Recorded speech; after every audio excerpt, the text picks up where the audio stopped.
Hi friends, இன்றைக்கி நம்ம daily லைஃப்க்கு தேவையான யூஸ்ஃபுல்லான 10 கிச்சன் டிப்ஸ் தாங்க பார்க்க போகிறோம். வீடியோ ரொம்பவே யூஸ்ஃபுல்லாக இருக்கும். ஸ்கிப் பண்ணாமல் ஃபுல்லாக பாருங்கள் ஃப்ரெண்ட்ஸ். நீங்கள் யாராச்சும் ஃபஸ்ட் டைம் பார்க்குறதா இருந்தால் சப்ஸ்கிரைப் பண்ணிக்கோங்க. ஆல்ன்ற பெல் சிம்பிள் இருக்குது, அதுவுமே கிளிக் பண்ணிக்கோங்க. ஃபஸ்ட்டு டிப்பு பார்க்கலாம். நம்ம வீட்டில் நம்ம உப்பெல்லாம் அதிகமாக வாங்கி கொட்டி நம்ம ஸ்டோர் பண்ணி வைக்க போகிறோன்னா மறக்காமல் இந்த டிப்பை நீங்கள் ட்ரை பண்ணுங்கள். ஏன்னு நீங்கள் பார்த்தீங்கன்னா மழை காலமாக இருந்தாலும் சரி, வெயில் காலமாக இருந்தாலும் சரிங்க, அந்த உப்பு நமக்கு ஒரு மாதிரி தண்ணி விட்ட மாதிரி ஆகிடும் இல்லையா?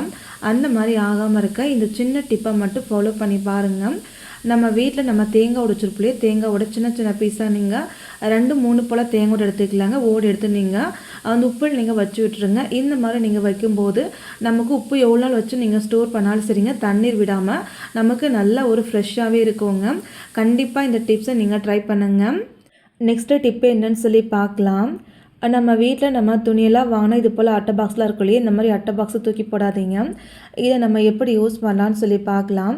நம்ம வீட்டில் நம்ம அடிக்கடிக்கு யூஸ் பண்ணக்கூடிய கிளாஸஸ்ஸு, அதுக்கப்புறம் தண்ணி குடிக்கிற சொம்பு, சின்ன சின்ன கப்பு எல்லாமே நம்ம இந்த பாக்ஸில் நம்ம வச்சுக்கலாங்க. இந்த மாதிரி நீங்கள் ஆர்கனைஸ் பண்ணும்போது நமக்கு பார்க்க ரொம்பவே நீட்டாக இருக்கும். நிறைய பொருட்களை வச்சு நம்ம அடுக்கி வச்சுக்க முடியுங்க. உங்களுக்கு எங்கே தேவையோ அங்கே கொண்டு போய் இந்த அட்டை பாக்ஸை வச்சு யூஸ் பண்ணிக்கலாங்க. கண்டிப்பாக இந்த டிப்ஸ் உங்களுக்கு ரொம்பவே ஹெல்ப்ஃபுல்லாக இருக்குங்க. மறக்காமல் இந்த டிப்ஸை உங்கள் வீட்டில் நீங்கள் ட்ரை பண்ணி பாருங்கள். நெக்ஸ்ட்டு டிப்பு என்னன்னு சொல்லி பார்க்கலாம்.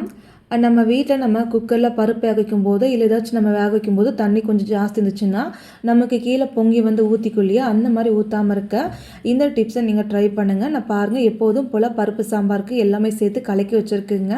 இது கூடவே நீங்கள் பார்த்தீங்கன்னா ஒரு சின்ன கப்போ இல்லை கிளாஸோ நம்ம எடுத்துக்கலாங்க. நான் பாருங்கள், இது போல் ஒரு சின்ன கிளாஸ் எடுத்துருக்கேன். இந்த கிளாஸ் எடுத்து நான் இந்த குக்கர் உள்ளுக்குள்ளே இது மாதிரி நான் போட்டு விட்டுருங்க. இந்த மாதிரி நீங்கள் போட்டதுக்கப்புறம் எப்போதும் போல் நீங்கள் பார்த்தீங்கன்னா குக்கர் மூடி எடுத்துக்கலாங்க. குக்கர் மூடி எடுத்துகிட்டு எப்போதும் போல் நம்ம க்ளோஸ் பண்ணிக்கலாங்க. அதுக்கப்புறம் நம்ம கேஸ் ஸ்டவ் ஆன் பண்ணி குக்கரை வச்சுக்கலாங்க. எப்போதும் போல் நீங்கள் எத்தனை விசில் வச்சு எடுப்பீங்களோ அத்தனை விசில் மட்டும் வச்சு எடுத்துக்கோங்க. நான் பாருங்கள் 3 விசில் மட்டும் வச்சு எடுத்துருக்கேன். அந்த குக்கர் மேலே நமக்கு எங்கேயுமே தண்ணி செந்த கிடையாதுங்க. நமக்கு ரொம்ப சூப்பராகவே நமக்கு பருப்புமே வெந்திருக்குங்க. இப்போ பாருங்கள், குக்கர் மூடி நான் ஓப்பன் பண்ணிக்கினேன். இப்போ நமக்கு பருப்பு எல்லாமே ரொம்ப சூப்பராக வந்திருக்குங்க. நம்ம நிறைய பேருட்டில் பார்த்தீங்கன்னா பருப்பு நம்ம வேகிக்கும் போது தண்ணி ஃபுல்லாக நமக்கு வெளியில் ஊற்றிக்குள்ளையாம். அந்த மாதிரி நமக்கு தண்ணி சிந்தாமல் இருக்க இந்த மாதிரி கிளாஸில் கப்பை போட்டு நீங்கள் அந்த பருப்பை நீங்கள் வேக வச்சுன்னா தண்ணி நமக்கு சிந்தாமல் இருக்குங்க. வேலையுமே நமக்கு ரொம்பவே ஈஸியாக இருக்குங்க. கண்டிப்பாக இந்த டிப்பை நீங்கள் ட்ரை பண்ணுங்கள். நெக்ஸ்ட்டு டிப்பு என்னன்னு சொல்லி பார்க்கலாம். நம்ம நிறைய பொருட்களை பார்த்தீங்கன்னா வெங்காயம்லாம் நம்ம அதிகமாக வாங்கி நம்ம ஸ்டோர் பண்ணி வைப்போம் இல்லையா? அந்த மாதிரி நம்ம ஸ்டோர் பண்ணி வைக்கும்போது நமக்கு கொஞ்சம் நாட்களே ஒவ்வொரு வெங்காயமும் நமக்கு கெட்டு போக ஆரம்பிக்குங்க. அந்த மாதிரி ஆகாமல் இருக்குது இந்த டிப்பை நீங்கள் ட்ரை பண்ணுங்கள். வெங்காயத்தை நீங்கள் வாங்கணுன்னே பார்த்தீங்கன்னா கோடைக்குள்ளே கொட்டி ஸ்டோர் பண்ணி வைக்காமல் ஃபஸ்ட்டு நம்ம ஒரு பேப்பர் நம்ம இது போல் நம்ம போட்டு வச்சுக்கலாங்க. நான் பாருங்கள், இது போல் நியூஸ் பேப்பர் நான் போட்டு வச்சுக்கிறேன். இந்த மாதிரி நம்ம பேப்பர் போட்டதுக்கப்புறம் அதுக்கு மேலே நம்ம வாங்கி வச்சு வெங்காயம் ஃபுல்லாகவே நம்ம கொட்டிக்கலாங்க. இந்த வெங்காயத்தில் நீங்கள் பார்த்தீங்கன்னா கெட்டுப்போன வெங்காயம் எதுவுமே நீங்கள் சேர்த்தாதீங்க. கெட்டுப்போன வெங்காயம் தான் நீங்கள் எடுத்து தூர வச்சுக்கோங்க. நல்ல வெங்காயம் மட்டுமே நீங்கள் சேர்த்துக்கோங்க. இந்த மாதிரி நீங்கள் வெங்காயம் ஃபுல்லாக நீங்கள் சேர்த்ததுக்கப்புறம் அந்த வெங்காயத்தோட காம்பு பகுதி கீழே படுற மாதிரி நீங்கள் திருப்பி வச்சுக்கோங்க. இந்த மாதிரி நீங்கள் பண்ணும்போது வெங்காயம் நமக்கு ரொம்ப நாளைக்கு ஃப்ரெஷ்ஷாகவே இருக்குங்க. நமக்கு வெங்காயம் சீக்கிரமாக நமக்கு கெட்டு போகாமல் இருக்குங்க. கண்டிப்பாக இந்த டிப்ஸ் உங்களுக்கு ரொம்பவே ஹெல்ப்ஃபுல்லாக இருக்குங்க. மறக்காமல் இந்த சின்ன டிப்ஸையும் உங்கள் வீட்டில் நீங்கள் ட்ரை பண்ணி பாருங்கள். நெக்ஸ்ட்டு டிப்பு என்னன்னு சொல்லி பார்க்கலாம். நம்ம நிறைய பொருட்களை பார்த்தீங்கன்னா பூண்டு இருக்குனாவே நமக்கு ரொம்பவே கஷ்டமாக இருக்குங்க. ஏன்னா அந்த விரல் அந்த நகம் எல்லாமே நமக்கு ரொம்பவே வலி எடுக்கும் இல்லையா? அந்த மாதிரி வலி இல்லாமல் ரொம்ப ஈஸியாக பூண்டு இருக்கு. இந்த மெத்தட் நீங்கள் ட்ரை பண்ணி பாருங்கள். நான் பாருங்கள், ஒரே ஒரு பூண்டு மட்டும் எடுத்துருக்கேன். இந்த பூண்டு எல்லாமே நம்ம தனித்தனி பற்களாக பிரித்து வச்சுருக்குங்க. அதுக்கப்புறம் நம்ம வீட்டில் இடிகள் இருக்குல்ல, இடிகள் கைப்பிடி எடுத்துக்கலாங்க. ஒருவேளை இடிகள் கைப்பிடி இல்லைனா நீங்கள் சப்பாத்தி கட்டை இல்லை மத்துக்கோல் எடுத்துக்கலாங்க. எடுத்துகிட்டு அந்த பூண்டு பற்கள் மேலே 1 இல்லை 2 டைம் மட்டும் நீங்கள் தட்டினா போதும். அதிகமாக நீங்கள் தட்டாமல் லைட்டாக நீங்கள் தட்டினாலே போதுமானதுங்க. இப்போ நான் பாருங்கள், எல்லா பூண்டு பற்கள் மேலே லைட்டாக மட்டும் நான் தட்டிட்டேன். அதுக்கப்புறம் நம்ம ஒவ்வொரு பூண்டாக எடுத்துக்கலாங்க. ஒவ்வொரு பூண்டாக எடுத்து அழகாக நீங்கள் தோல் உரிச்சிக்கலாங்க. நீங்களே பாருங்கள், வீடியோவில் பார்க்குறீங்களே எந்த அளவுக்கு நமக்கு அந்த பூண்டு தோல் ஈஸியாக வதனிட்டு இந்த மாதிரி நீங்கள் தட்டி பூண்டு இருக்கும்போது இந்த பூண்டு தோல் எல்லாமே அதுவாக வந்திருக்கும். வெறும் நீங்கள் கை வச்சு மட்டும் எடுத்தால் மட்டுமே போதுமானதுங்க. எவ்வளோ பூண்டாக இருந்தாலும் சரிங்க, இந்த மெத்தடில் நீங்கள் உரிச்சிக்கலாம். கை வலி இல்லாமல் நமக்கு ரொம்பவே ஈஸியாகவும் இருக்குங்க. கண்டிப்பாக இந்த டிப்பு உங்களுக்கு ரொம்பவே ஹெல்ப்ஃபுல்லாக இருக்குங்க. மறக்காமல் இந்த டிப்ஸை உங்கள் வீட்டில் நீங்கள் ட்ரை பண்ணி பாருங்கள். நெக்ஸ்ட்டு டிப்பு பார்க்கலாம். நம்ம வீட்டில் வேஸ்ட்டை தூக்கி போடக்கூடிய பழைய பேங்கிள்ஸ்னு எடுத்துக்கோங்க. இதை நம்ம எப்படி யூஸ் பண்ணலான்னு சொல்லி பார்க்கலாம். இந்த வளையல் ஃபுல்லாகவும் நம்ம இது போல் ஒரே மாதிரி நம்ம அடுக்கி வச்சுக்கலாங்க. பாருங்கள், இந்த மாதிரி நம்ம அடுக்கி வச்சுக்கலாம். அதுக்கப்புறம் நம்ம டேப் எடுத்துக்கலாங்க. நான் இன்றைக்கி கலர் சிலோ டேப் எடுத்துருக்கேன். உங்கள்கிட்ட எந்த டேப் இருக்கோ அதை எடுத்துக்கலாங்க. டேப் நம்ம எடுத்துகிட்டு எல்லா வழியிலும் நம்ம இது போல் டேப் வச்சு நம்ம ஜாயின் பண்ணிக்க போகிறோங்க. நான் ஜாயின் பண்ணி காமிக்கிற பாருங்கள். நீங்களுமே இதே போல் ஜாயின் பண்ணி எடுத்துக்கோங்க. ஜாயின் பண்ணதுக்கப்புறம் எக்ஸ்ட்ரா இருக்கக்கூடிய டேப்பை நம்ம கட் பண்ணி எடுத்துடலாம். பாருங்கள், இதே மாதிரி நம்ம எல்லா வழியில் ஃபுல்லாகவும் நம்ம ஜாயின் பண்ணி எடுத்துக்கலாங்க. இப்போ நம்ம வழியில் ஃபுல்லாகவும் நம்ம ஜாயின் பண்ணியாச்சுங்க. இந்த வழியில் எதுக்காகன்னு சொல்லி பார்க்கலாம். நம்ம வீட்டு கிச்சனில் ஆணியில் நீங்கள் இந்த வளையல் மாட்டி வச்சுருங்க. நான் மாட்டிட்டு காமிக்கிற பாருங்கள். இந்த மாதிரி நீங்கள் மாட்டி வச்சுக்கோங்க. இந்த வளையல் எதுக்காகன்னு சொல்லி பார்த்தீங்கன்னா, நம்ம வீட்டில் நம்ம அடிக்கடிக்கு யூஸ் பண்ணக்கூடிய கரண்டி, ஜல்லிக்கரண்டி எல்லாமே நீங்கள் இந்த வளையலில் மாட்டி வச்சு ஆர்கனைஸ் பண்ணிக்கலாங்க. பார்க்கவே நமக்கு ரொம்பவே நீட்டாக இருக்கும். நல்லா நமக்கு ஸ்ட்ராங்காகவும் இருக்கும். எடுத்து யூஸ் பண்ணவும் நமக்கு ரொம்பவே ஈஸியாக இருக்குங்க. கண்டிப்பாக இந்த டிப்ஸ் உங்களுக்கு ரொம்பவே ஹெல்ப்ஃபுல்லாக இருக்குங்க. மறக்காமல் இந்த டிப்ஸை உங்கள் வீட்டில் நீங்களும் ட்ரை பண்ணி பாருங்கள். நெக்ஸ்ட்டு டிப்பு பார்க்கலாம்.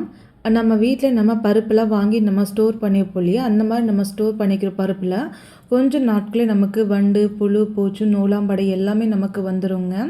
அந்த மாதிரி நமக்கு வராமல் இருக்க இந்த டிப்ஸை நீங்களும் ட்ரை பண்ணி பாருங்கள். நம்ம வீட்டில் நம்ம பெருங்காயத்தூள் டப்பா யூஸ் பண்ணோம் இல்லையா, பெருங்காயத்தூள் ஃபுல்லாக காலியானதுக்கப்புறம் அந்த டப்பா இருந்து எடுத்துக்கோங்க. அந்த டப்பாவை நீங்கள் பார்த்தா பெருங்காயத்தூள் வாசனை நமக்கு இருந்துகிட்டே இருக்குங்க. அதனால் நீங்கள் பெருங்காயத்தூள் டப்பாவை கீழே தூக்கி போடாமல் இந்த மாதிரி நீங்கள் பருப்பில் வச்சு விட்டுருங்க. இந்த மாதிரி நீங்கள் பெருங்காயத்தூள் டப்பாவை பருப்பு உள்ளுக்குள்ளே வச்சு விட்டுட்டிங்கன்னா இந்த பெருங்காயத்தூள் வாசனைக்கு நீங்கள் பார்த்தீங்கன்னா நமக்கு வண்டு, புழு, பூச்சி, நூலாம்படை எதுவுமே நமக்கு வராது. பருப்புமே நமக்கு ரொம்ப நாளைக்கு ஃப்ரெஷ்ஷாகவே இருக்குங்க. கண்டிப்பாக இந்த டிப்ஸை நீங்கள் ட்ரை பண்ணுங்கள். அடுத்த டிப்பு பார்க்கலாம். நம்ம வீட்டில் நம்ம அப்பளம் வாங்குறோம் இல்லையா, அந்த அப்பளம் வாங்கி நீங்கள் டேரெக்டாக எண்ணெயில் போட்டு பொரிச்செடுக்கக்கூடாது.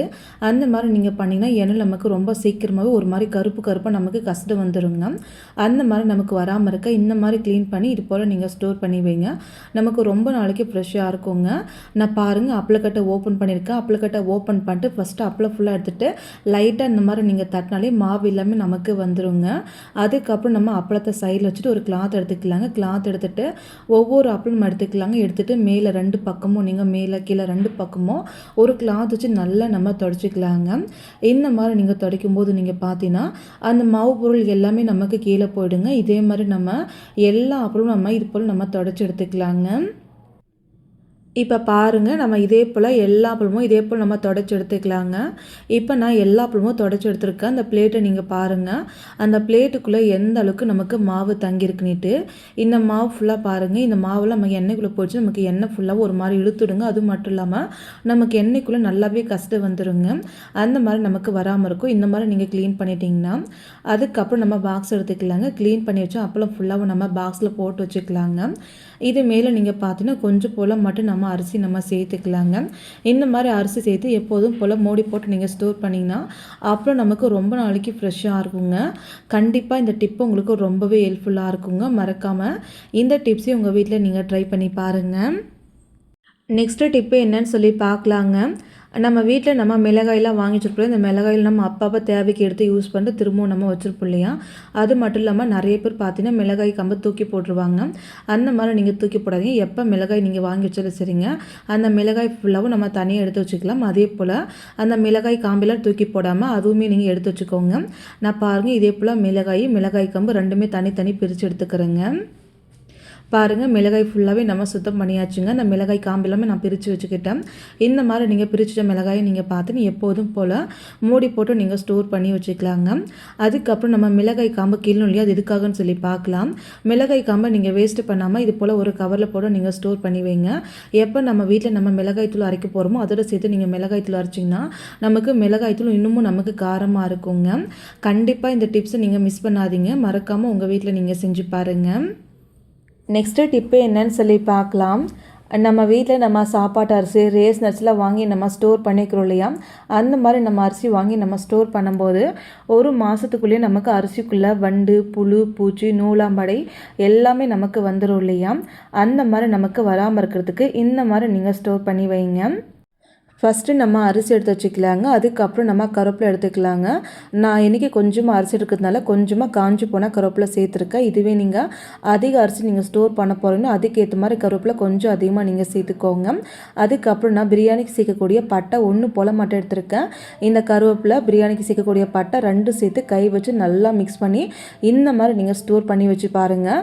பல வருஷத்துக்கு அரிசிக்கிட்ட வண்டு, புழு, பூச்சி, நூலாம்படை, கெட்ட வடை நமக்கு எதுவுமே வராதுங்க. ரொம்ப நாளைக்கு ஃப்ரெஷ்ஷாக இருக்கும். மிஸ் பண்ணாமல் உங்கள் வீட்டில் நீங்கள் செஞ்சு பாருங்கள். ஓகே ஃப்ரெண்ட்ஸ், இந்த டிப்ஸ் எல்லாம் கண்டிப்பாக உங்களுக்கு ரொம்பவே யூஸ்ஃபுல்லாக இருக்குங்க. மறக்காமல் உங்கள் வீட்டில் நீங்களும் ட்ரை பண்ணி பாருங்கள். இந்த வீடியோ இவ்வளோ நேரம் பொறுமையாக பார்த்தா எல்லா ஃப்ரெண்ட்ஸுக்கும் ரொம்பவே நன்றிங்க. Thank you friends. தேங்க்ஸ் ஃபார் வாட்சிங்.